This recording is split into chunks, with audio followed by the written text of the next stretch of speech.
सोचिए, एक भयानक प्लेन क्रैश हुआ है। चारों तरफ सिर्फ मलबा और उफनता हुआ समुंदर, और उसी मलबे के बीच से एक लड़की जिंदा निकलती है। ये कहानी है उसी लड़की की जिसने हर रोज हर एक दिन मौत को हराया। पूरे 272 दिन, मतलब 272 बार सूरज उगा और डूबा, और हर एक दिन उस अकेली इंसान को मौत को मात देनी थी। हर रात ऐसा लगता होगा कि मौत फुसफुसा कर कह रही है, बस आज नहीं बचेगी तू। लेकिन वो लड़की टूटी नहीं। तो सवाल यही है, आखिर कैसे कोई इंसान इतने नामुमकिन हालातों में, जब सारी उम्मीदें खत्म हो चुकी हों, कैसे जिंदा बच सकता है? तो चलिए, आज हम इसी असाधारण सफर की हर एक कड़ी को जोड़कर देखेंगे और जानेंगे कि एक इंसान ने कैसे नामुमकिन को मुमकिन कर दिखाया। तो कहानी शुरू होती है 28 मार्च 1972 से। 23 साल की एक लड़की है, ओलिविया। वो अपने माता पिता विलियम और विक्टोरिया के साथ उनके प्राइवेट प्लेन में बैठती है। ये बस एक रूटीन ट्रिप होने वाला था, एक आम सफर।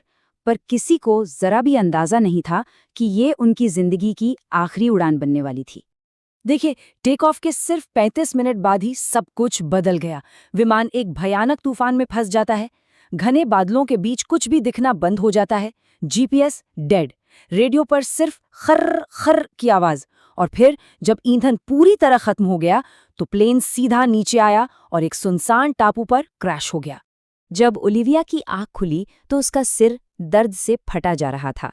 शरीर पर गहरे जख्म थे। वो किसी तरह लड़खड़ाते हुए कॉकपिट की तरफ देखती है, और जो नज़ारा था उससे उसकी रूह कांप जाती है। उसके माता पिता अब इस दुनिया में नहीं थे। उस सुनसान अनजान टापू पर वो अकेली जिंदा बची थी, बिल्कुल अकेली। सोचिए उस सदमे और दुख को, जिसमें डूबी ओलिविया ने अपनी जिंदगी का शायद सबसे मुश्किल काम किया। प्लेन के टूटे हुए टुकड़ों से उसने रेत खोदी। 2 दर्दनाक दिन लगे उसे अपने माता पिता को उसी टापू पर दफनाने में। ये भयानक काम असल में एक बेकाबू हालात पर काबू पाने की उसकी पहली कोशिश थी। एक तरह से वो खुद को संभाल रही थी। तीसरे दिन उसे सर्वाइवल का सबसे पहला और सबसे कड़वा सबक मिला, प्यास। सर्वाइवल का रूल नंबर 1 है कि इंसान बिना पानी के 3 दिन से ज्यादा नहीं जी सकता। उसका गला प्यास से सूखकर कांटा हो रहा था, और प्लेन से जो थोड़ा बहुत सोडा मिला था वो भी अब खत्म होने वाला था। सोचिए, चारों तरफ अरबों गैलन पानी, पर एक बूंद भी पीने लायक नहीं।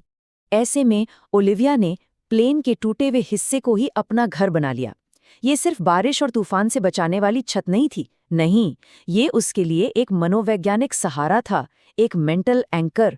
इस अनजान डरावनी दुनिया में ये वो एक छोटी सी जगह थी जहां उसे थोड़ा सा ही सही पर कंट्रोल और सुरक्षा का एहसास होता था। और बस यहीं से ओलिविया के अंदर जीने की एक जिद, एक आग सी जल उठती है। अब वो सदमे से बाहर निकलकर हर हाल में खुद को ढालने के लिए तैयार थी। जिंदा रहने के नए नए तरीके खोजने थे।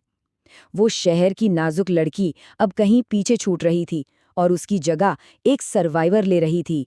उसकी पहली बड़ी कामयाबी आई भूख और प्यास की समस्या को सुलझाने से। देखिए उसने क्या किया। प्लेन की सीट बेल्ट को काटा, उसका एक फंदा बनाया और उसे पैरों में फंसाकर नारियल के ऊंचे ऊंचे पेड़ों पर चढ़ना सीख लिया। नारियल का पानी और उसका गूदा उस वक्त उसके लिए अमृत से कम नहीं था। ये उसकी पहली बड़ी जीत थी। उस टापू पर हर चीज की कीमत बदल चुकी थी। मतलब शहर में जो चीजें बेकार लगती थी, जैसे एक फर्स्ट एड किट, एक लाइटर या एक खाली नोटबुक, वो सब अब सोने चांदी से भी ज्यादा कीमती थीं। यही तो है सर्वाइवल। या आपकी सोच, आपकी जरूरतें, सब कुछ पूरी तरह से बदल देता है। लेकिन सिर्फ नारियल से तो काम नहीं चलने वाला था। शरीर को प्रोटीन की भी जरूरत थी। तो इसके लिए वो अपनी जान हथेली पर रखकर फिसलन भरी चट्टानों पर चढ़ती थी, सिर्फ कुछ पक्षियों के अंडों के लिए। प्लेन की एक नुकीली धातु की छड़ से केकड़ों का शिकार करती। ये सब एक सोचा समझा जोखिम था, जहां जिंदा रहने का इनाम गिरने या चोट लगने के खतरे से कहीं ज्यादा बड़ा था। पानी की जो सबसे बड़ी प्रॉब्लम थी, उसका हल भी उसने अपने दिमाग से ही निकाला। उसे कहीं टीवी पर देखा हुआ एक तरीका याद आ गया। उसने जमीन में एक गड्ढा खोदा, उस पर प्लेन से मिला प्लास्टिक लगाया और सूरज की गर्मी से जो भाप बनती उससे इकट्ठा करके पीने का साफ पानी बनाया। मतलब एक एक बूंद। ये दिखाता है कि कभी-कभी कहीं से मिली जरा सी जानकारी भी सही वक्त पर आपकी जिंदगी बचा सकती है। दिन तो जैसे तैसे काम में गुजर जाते थे, पर रातें रातें बहुत भयानक होती थीं। 200 से ज्यादा दिन बीत चुके थे और अकेलेपन का बोझ अब उसके दिमाग पर हावी होने लगा था। उसे अब सच में लगने लगा था कि शायद अब उसे ढूंढने कोई नहीं आने वाला। और इस भयानक अकेलेपन से लड़ने के लिए उसने एक बहुत ही अनोखा तरीका निकाला। उसने नारियल के एक सूखे खोल पर एक चेहरा बनाया और उसका नाम रखा मिस्टर होप।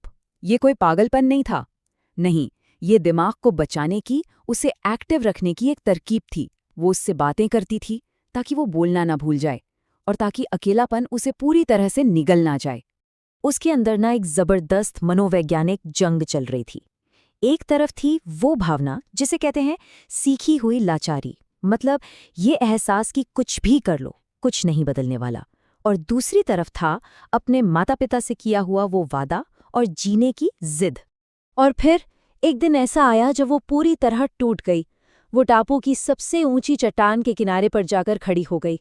उसने सोच लिया था, बस अब और नहीं, अब और संघर्ष नहीं होगा, सिर्फ एक छलांग और ये सारा दर्द खत्म। लेकिन ठीक उसी पल उसे अपने माता पिता का मुस्कुराता हुआ चेहरा याद आया, और वो वादा, मैं जिंदा रहूंगी, वो वादा एक लंगर बन गया जिसने उसे लाचारी के उस समंदर में डूबने से बचा लिया। वो वहीं घुटनों के बल गिर पड़ी और उस दिन उसने कसम खाई कि वो हार नहीं मानेगी, कभी नहीं। और फिर वो दिन आया जिसके बारे में उसने शायद सपने में सोचना भी छोड़ दिया था। ये उस टापू पर उसका 272वां दिन था और दूर क्षितिज पर कुछ ऐसा दिखा जिसने सब कुछ बदल दिया। दूर, बहुत दूर, लगभग 5 किलोमीटर दूर, एक विशाल कार्गो शिप धीरे धीरे आगे बढ़ रहा था। उसका दिल इतनी जोर से धड़कने लगा कि लगा जैसे सीना फट जाएगा। सोचिए, पूरे 9 महीनों में पहली बार उसने बाहरी दुनिया का कोई संकेत देखा था। ये एक मौका था, सिर्फ एक। अगर ये निकल गया तो शायद दूसरा कभी नहीं मिलेगा। पर सवाल ये था कि वो इतनी दूर से जहाज का ध्यान अपनी तरफ खींचेगी कैसे? चिल्लाने का तो कोई फायदा था ही नहीं, आवाज वहां तक पहुंचना नामुमकिन था। उसने अपनी बची खुची सारी की सारी ताकत झोंक दी, फौरन आग जलाई और उसमें ढेर सारे गीले पत्ते डाल दिए ताकि घना काला धुआं आसमान में उठ सके। वो पागलों की तरह चिल्ला रही थी, हाथ हिला रही थी, और किस्मत ने साथ दिया। जहाज पर दूरबीन से देख रहे एक नाविक को वो धुआं और रेत पर लिखा हुआ SOS नजर आ गया। जब रेस्क्यू टीम आखिरकार उस तक पहुंची तो ओलिविया के हाथ में एक डायरी थी। उसके आखिरी पन्ने पर सिर्फ इतना लिखा था, मम्मी पापा, मैंने हार नहीं मानी, मैं घर वापस आ रही हूँ। ये कहानी सिर्फ जिंदा बचने की नहीं है, ये इस बात का सबूत है कि इंसान का दिमाग और उसकी जीने की इच्छा शक्ति दुनिया के सबसे मुश्किल हालात पर भी जीत हासिल कर सकती है।